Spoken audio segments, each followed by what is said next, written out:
확실한 우위를 점했다고 보기는 조금 어렵지 않나. 그렇죠. 이런 생각이 들거든요. 네. 아, 인정하신 네, 겁니까? 인정하네요. 저는 오히려 이제 악재를 털고 이제 다시 도약할 준비를 시작하지 않나 생각을 합니다.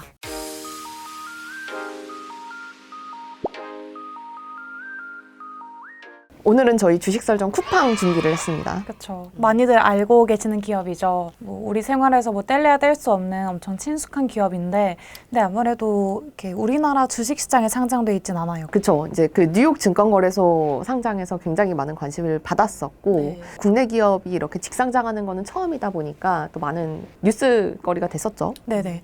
그래서 이 회사가 3월 10일인가 11일에 상장을 했는데 공모가가 35달러였어요. 근데 상장 첫날 시초가가 60달러를 넘었습니다. 그러니까 그 정도로 시장에서 많은 관심을 받았는데 사실 지금 주가를 찾아보시면 많이 떨어졌습니다. 그때만한 관심은 없는 것처럼 보여요. 최근엔 조금 올랐잖아요. 네, 최근 한 10% 정도 올라서 이제 공모가 그 35달러를 회복하느냐 마느냐 뭐 이런 관련된 기사들도 많이 나오고 있는 상황입니다. 그래서 이제 저는 이 회복하는 타이밍에서 사야 되냐 말아야 되냐를 고민할 때 저는 오늘은 안 산다를 뽑아서 안 산다의 입장을 대변을 해보겠고요. 네, 저는 3달을 뽑았습니다. 근데 주가가 사실은 60달러로 어쨌든 시초가를 시작을 했었잖아요. 근데 거기서 왜 이렇게 지금 미끄러진 건가요? 그 아무래도 밸류에이션 때문이겠는데요. 뭐 상장하는 그런 특히 뭐 IT 기업들이 항상 겪는 문제가 이제 높은 밸류에이션 문제잖아요. 맞아요. 근데 이 쿠팡은 심지어 적자 기업이란 말이죠. 그래서 우리가 흔히 밸류에이션 평가 지표로 PER, 그러니까 주가 수익 비율을 쓰는데 수익이 없으니까. 0이니까 없으니까 음수니까 PER을 쓸 수는 없고 그 주당 매출 비율이라고 해서 PSR을 써요. 네. 그래서 아마존도 맨 처음에 상장할 때 이런 PSR 지표로 평가를 받았는데 쿠팡이 상장했을 때 당시 PSR이 2.5배였어요. 근데 아마존이 한창 그 아마존 프라임 그 런칭하면서 시작하면서 그때 받았던 PSR이 2.1배 정도였거든요. 그러니까 아마존에 더 받은 거네요. 네, 더 받은 거죠. 그러면서 고평가 논란이 좀 있었습니다. 근데 그래도 최근에는 그 PSR이 조금 떨어져서 내년 매출 기준으로 한 2.1배 정도로 보고 있더라고요. 그래도 아마존이랑 비슷한 수준? 아마존이 이제 시작했을 때, 그러니까 뭐 프라임 서비스로 한 단계 도약했을 때랑 비슷한 수준입니다. 근데 사실은 이 수급에 대한 문제도 조금 있었잖아요. 이게 상장을 하면 그 일정 기간 동안은 투자자들이 주식을 못 팔게 하는 그 보호예수 기간이 있는데 이 상장하고 나서 6개월 지나야 팔 수 있는 그 보호예수 물량이 전체 지분의 83%. 소프트뱅크가 36.4%. 물론 이게 뭐 팔 수 있다고 해서 소프트뱅크가 갑자기 시장에 30%를 뭐 내던지는 거는 아니겠지만 그래도 다른 투자자들도 같이 보호예수가 풀리고 그 물량들이 일부 나오면서 조금 주가가 흔들린 면도 있었을 것 같아요. 맞아요. 근데 또 오히려 보호예수가 풀린 다음에는 주가가 엄청 흔들리진 않았어요. 그러니까 그냥 20달러 후반대로 박스권을 유지했는데 제 생각에는 그 9월쯤에 보호예수 물량이 풀린다고 하니까 그보다 좀 더 미리 한 7월부터 투자 심리가 위축돼서 그때 이제 많이 빠지고 보호예수 물량이 풀린 다음에는 주가가 좀 안정적으로 유지가 됐기 때문에 저는 오히려 이제 악재를 털고 이제 다시 도약할 준비를 시작하지 않나 생각을 합니다. 맞아요. 근데 사실 보호예수가 풀린 것도 풀린 건데 사실은 진짜 악재가 해소되려면 판 게 확인이 돼야 되거든요. 그렇죠. 네, 근데 일부 지금도 이제 팔고 있는 것들이 있어요. 지금 이대주주 그린옥스 캐피탈이 15일에 1조 6천억 주식 판 게 이제 확인이 됐고 뭐 이런 게 이제 다 확인이 되면 악재 털고 약간 보호예수 리스크는 조금 털고 갈 수는 있는데 아직은 좀 나올 물량들이 있다 보니까 안심하기는 좀 이른 게 아닌가 이런 생각이 조금 듭니다. 네. 근데 어쨌든 이 물량이나 수급은 주식의 어떻게 보면 재료인 것이고 사실은 주가는 실적 따라서 가는 건데 이 본업을 얼마나 잘할 수 있을 것이냐 이 측면을 봐야 되거든요. 이 안 산다의 입장에서 보면은 쿠팡이 이런 모델로, 그러니까 초기에는 정말 소프트뱅크의 투자를 받아서 막대한 자금력으로 투자를 해서 쿠팡맨 다 직고용하고 로켓 배송도 하고, 그러니까 여기에 굉장히 많은 투자를 하면서 시장 점유율을 많이 넓혀온 게 사실인데, 문제는 그러면 이제 처음에 이렇게 적자를 냈으면 흑자 전환을 하는 시기가 언젠가는 와야 하는데 계속 이렇게 지금처럼 돈을 쓰는 방식으로 흑자 전환을 할 수 있을까? 가 가장 쿠팡을 투자하는 사람들의 고민인 것 같아요. 그 부분은 이제 회사도 인지를 하고 있는데 근데 제 생각엔 유통시장에서 일단 경쟁사들을 다 쳐내는 작업이 우선인 것 같아요. 그렇게 막대한 자금을 투자하고서라도 시장을 잡는 게 먼저기 때문에 다 이제 경쟁사들을 다 쳐내고 시장에 자기만 남았을 때 오히려 가격 협상력이 높아질 수가 있다는 거죠. 그래서 그 한 예가 이제 와우 멤버십 가격 인상인데 이제 오늘 촬영일 기준으로 오늘부터 이제 신규 가입자에 대해서 가격을 한 2배 정도로 올렸어요. 원래 3,000원 정도를 한 5,000원 정도로 올렸는데 이 와우 멤버십이라는 게 여기에 가입을 하면 조금 더 배송도 빨리 받을 수 있고 반품도 무료로 할 수 있고 OTT도 볼 수 있고 쿠팡 플레이 같은 것도 볼 수 있고 네. 근데 이게 2019년 이후에 이제 처음 가격을 올린 거예요. 근데 생각을 해보면 사람들이 쿠팡을 써서 정말 편하게 배송받을 수 있고 여러 가지 서비스를 이용할 수 있는데 가격이 올랐다고 해서 이 서비스를 안 쓸 것이냐 그건 아니라는 거죠. 그러니까 서비스가 좋으면 가격이 뭐 엄청 높이까지는 아니겠지만 어쨌든 가격이 오른다고 해서 다른 곳으로 이탈할 확률은 전 적다고 봐요. 그래서 이 서비스를 구축하는 데 들어가는 자금들, 투자하는 것들 전 정당하다고 봅니다. 근데 이제 문제는 투자를 많이 했으면 그 투자 비중은 점점 내려가고 뭔가 이제 체질의 개선이 되는 모습이 보여야 되는데 오히려 지금 원가 비중은 더 높아지는 추세거든요. 예를 들어서 그 로켓프레시 신선한 식품을 빨리 배송해 주는 것. 로켓프레시는 사실 마진율이 굉장히 낮은 것인데 거기서 이제 고객은 더 확대가 되고 있고 그리고 사실 OTT도 들어갔는데 이 콘텐츠를 만드는데 드는 돈이 무시할 수 없거든요. 그렇죠. 거기 이제 돈을 쏟아붓는 곳이기 때문에 가격을 올린다고 해도 거기에 들어가는 그 쿠팡이 투자하는 오히려 원가 비중이라고 해야 될까요? 그런 것들 오히려 더 높아진 게 아닌가, 높아진 걸로 봐야 되는 게 아닌가 싶습니다. 네. 그런 신사업에 들어가는 비용이 많은 거는 인정을 하는데 그래도 본업, 그 유통업이라고 해야 되나요? 배송? 그쵸? 그쪽은 또 잘 하고 있어요. 이커머스. 네. 그 3분기에 유통사업 쪽에서는 흑자를 기록했는데 물론 이게 뭐 코로나 관련 비용이랑 아까 말했던 그 신사업 투자 비용을 좀 제외하고서 체크한 거긴 하지만 어쨌든 이쪽에서는 흑자를 기록했고 또 온라인 유통시장 점유율도 늘어나고 있고 그러니까 이렇게 플랫폼 경쟁력이 좀 강해지다 보면 사용하는 고객 수도 늘어날 것이고 고객 한 명이 사용하는 금액도 늘어날 것이고 이런 식으로 좀 본업도 잘 하면서 신사업에도 투자를 한다면 이건 너무 나쁘게만 볼 것은 아니지 않나 싶습니다. 근데 이 본업도 사실은 시장 점유율을 많이 늘려오기는 했지만 이 리스크가 있는 게 지금 쿠팡은 다 쿠팡맨을 직고용하는 시스템이잖아요. 그런데 지금 이제 코로나 상황이다 보니까 물류 쪽에서 특히 사람을 구하는 게 너무나 쉽지 않은 상황이 되어버린 거죠. 그래서 쿠팡의 원래 목표는 내년까지 물류에서 인력을 50% 이상 확충하겠다라고 했고 그에 따라서 이제 유통에서도 좀 시장 점유율을 좀 더 늘리겠다라는 거였는데 이 물류에서 사람을 늘리지 못하면 시장 점유율을 더 늘리기도 어려울 테니 이 점도 약간 좀 코로나 시국에서 리스크가 아닌가 이렇게 봐야 될 것 같아요. 그렇지만 쿠팡이 어쨌든 물류업의 강자라는 점은 좀 부인하기 어려울 것 같아요.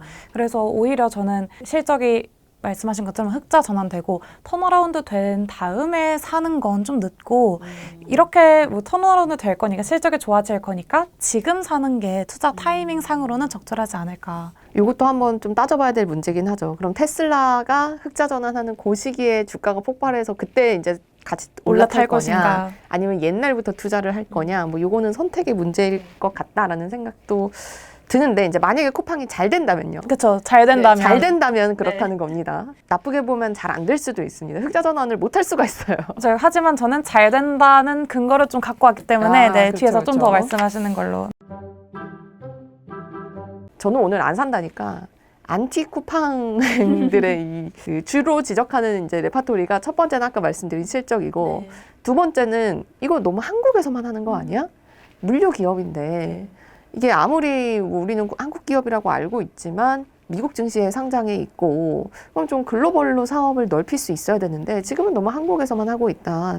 그리고 외국 나가서 잘할 수 있을까? 이미 아마존도 그렇죠. 있는데 뭐 그런 것들이 이제 가장 쿠팡의 단점, 약점 중에 하나로 꼽히거든요. 근데 생각보다 우리나라 이커머스 시장이 커요. 매출 기준으로 보면은 우리나라가 세계 5위라고 해요. 중국, 미국, 영국 일본, 그 다음이 우리나라거든요. 그러니까 이렇게 큰 이커머스 시장에서 이미 상당 부분의 시장 점유율을 보유하고 있고 계속 그 점유율을 넓혀나갈 역량이 있다는 것은 바꿔 말하면은 글로벌에 진출해서도 그렇게 잘할 수 있는 어떤 능력을 갖추고 있다라고 생각을 하고 그 글로벌로 진출한다고 했을 때 쿠팡이 노리는 쪽이 동남아시아 쪽, 그러니까 대만이랑 싱가포르 이쪽인데 이미 대만과 일본에는 그 물류 거점을 2개를 냈어요. 네. 각각 2개를 냈고 그다음에 대만은 지금 그 아마존이 그렇게 힘을 쓰고 있지 못하는 시장이에요. 그래서 그 전통 브랜드인 PC홈이라는 그런 기업과 그다음에 쇼피라는 기업이 이커머스 시장을 양분하고 있고 알리바바도 진출은 했지만 존재감이 미미하고 그다음에 아마존은 아직 진출하지 않았고 그렇기 때문에 이런 대만에서 어떤 가능성을 보고 그 쿠팡 의장이라고 하죠. 김범석 의장이 네. 아예 한국에서 사업에서 손을 떼고 이제 글로벌 진출을 위해서 그쪽만 맡고 있어요. 나는 이제 글로벌만 한다. 네네. 새로운 시장을 찾아서 나가는 네. 거죠. 글로벌도 글로벌인데 그럼 한국 시장에서도 사실은 쿠팡이 아마존 같은 지위를 가지고 있는 건가 하는 것도 약간 의문점을 가져볼 만한 것 같아요. 그쵸. 왜냐면 아마존은 미국에서 지금 시장 점유율이 한 40%에 달하는 정말 지배적인 위치를 점하고 있는 사업자인데 쿠팡이 한국에서 물론 저도 쿠팡을 씁니다만 와우 회원이거든요.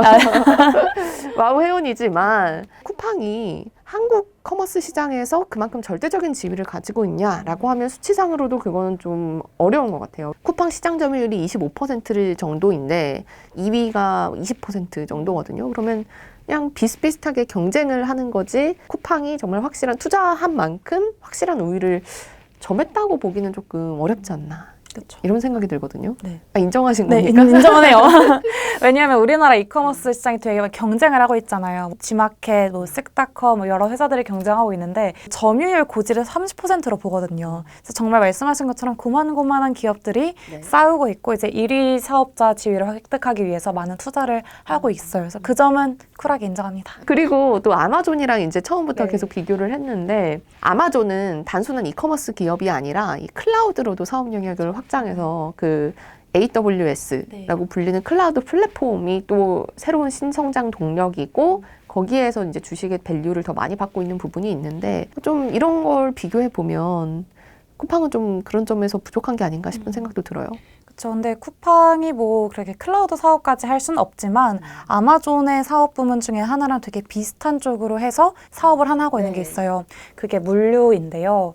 그 3PL이라고 이게 3자 물류라고 번역이 돼요. 그러니까 뭐냐면 물류의 전반적인 과정 중에서 물품을 보관하고 포장하고 배송하는 그 과정까지 한 회사에서 담당하는 걸 3PL이라고 하는데 쿠팡도 이런 글로벌 3PL 사업에 진출할 생각이에요. 그래서 그 첫 시장으로 지금 중국을 좀 공략을 하고 있어요. 근데 중국 시장을 공략하면 뭐가 좋냐면 중국에 이제 많은 상품들이 있잖아요.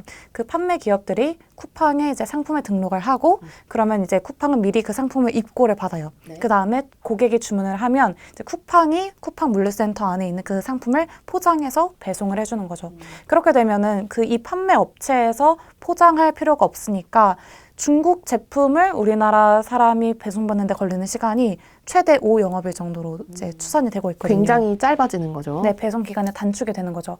그러면 이제 소비자들의 만족도도 높아질 거고 이렇게 상품 선택권도 다양하고 배송도 빠른 이 쿠팡의 서비스를 계속 이용하기 시작하면서 소비자들의 충성도가 더 높아질 것이라고 생각을 해요. 이 물류 사업에서 이제 또 다른 성장 동력을 발견하지 않을까. 또 아마존의 그 3PL 자회사가 굉장히 아마존의 핵심 수익원으로 자리 잡고 있어요. 이런 것처럼 쿠팡의 그런 물류 그 3PL 부문도 쿠팡의 새로운 캐시카우가 되지 않을까. 그래서 계속 지적받는 그런 이커머스 쪽에서의 적자를 이 3PL 쪽에서 해결할 수 있지 않을까 생각합니다. 아, 그쵸. 이제 쿠팡은 아마존이 하는 건 다 하니까요. 그렇죠. 네, 쿠팡 플레이도 하고. 네. OTT도 하고 나중에 이러다가 뭐 클라우드 클라우드 서비스까지 하는 서비스. 거. 근데 제가 예전에 그 쿠팡이 상장하기 전에 한 1년 전인가요? 그때 그 증권사 어떤 분의 애널리스트를 만나서 얘기를 했는데 그러니까 본인은 쿠팡이 확장할 수 있는 영역이 되게 다양하다고 생각한다고 하더라고요. 그래서 그때는 쿠팡 플레이 얘기도 나오기 전이었는데 쿠팡이 뭐 멜론이 될 수 있지 않겠느냐 뭐 이런 식으로 어떤 플랫폼을 갖고 있으니까 거기에 어떤 거를 붙이느냐가 문제지 이 플랫폼 경쟁력을 확보하고 있으면 쿠팡이 뻗어나갈 길은 많다 이렇게 설명을 하시더라고요. 하더라고요. 일단 앱을 다 깔고 있고 네. 그리고 구독료를 받고 있기 때문에 그 구독료를 어떤 서비스를 붙여서 구독료를 조금 더 높일 것이냐 네. 이런 생각도 해볼 수 있겠네요. 네. 알겠습니다. 그러면 한 줄 요약을 해보시죠. 그래서 저는 이제 아까 말씀드렸다면 마지막 부분. 아직 많은 투자가 필요하고 그다음에 핵심 사업부인 이커머스 사업부에서 계속 적자를 10년간 5조 원의 적자를 이어나갔다는 점은 인정을 하고 부인할 수가 없는데 그래도 지금 돈 되는 사업에 뛰어들었다는 것이 전 좀 핵심 포인트라고 생각을 해요. 그래서 돈 되는 이 물류 사업에 뛰어들어서 거기서 나오는 효과는 소비자들의 충성도를 높이고 또 이제 본인들이 보유하고 있는 상품도 늘리면서 이커머스 사업도 조금 더 탄탄해지는 그런 계기가 되지 않을까. 그래서 이 물류 사업에 진출한 지금이 투자하기에 좀 좋은 때가 아닌가 생각을 합니다. 제가 예전에 이나무 교수님을 인터뷰했을 때 요 비유가 가장 잘 어울리는 기업이 쿠팡이 아닌가 싶은데 이 좋은 회사라고 좋은 주식은 아니다라는 얘기거든요. 그러니까 저도 쿠팡의 서비스 너무 편리하고 좋지만 혁신적인 서비스를 제공한다고 생각하지만 이 좋은 회사가 좋은 주식인가를 생각해 보면 실적에 대한 거를 보여주지 못한 부분이 내가 그 회사의 주주가 되기에는 좀 부족한 게 있지 않나. 이 로드맵상 언제 흑자 전환을 대체 한다는 건지, 이 의도된 흑자는 대체 언제까지 의도를 하는 건지, 이런 부분들에 대해서 아직 의구심을 조금 풀어줘야 될 때가 아닌가. 뭐 이런 생각을 해봅니다. 이거 나올 때는 신년일 거예요. 아, 그러네. 이 영상 나오면 이제 우리 새해죠? 네. 오늘 촬영일이 지금 31일. 일이기 때문에 새해인데 구독자 여러분 한 해 동안 너무 감사했고 고생 많으셨고요. 또 2021년 주식시장이 뜨거웠죠. 연초에 엄청 좋았다가 사실 그 이후 좀 상승 동력을 잃은 맞아요. 모습이 보이긴 하는데 내년에는 좀 다시 또 이렇게 올라가는 주식시장이 올라가는 모습 봤으면 좋겠고 올해라고 네, 지금 올해. 미래에서 보고 계시니까 그쵸. 소가 아니라 무슨 해? 호랑이입니다. 호랑이. 검은 호랑이죠. 네, 검은 호랑이의 해는 빨간 주식창을 볼 수 있는 날이 네. 많았으면 좋겠습니다. 올해도 또 잘 부탁드립니다, 주주 여러분. 잘 부탁드립니다. 감사합니다. 감사합니다.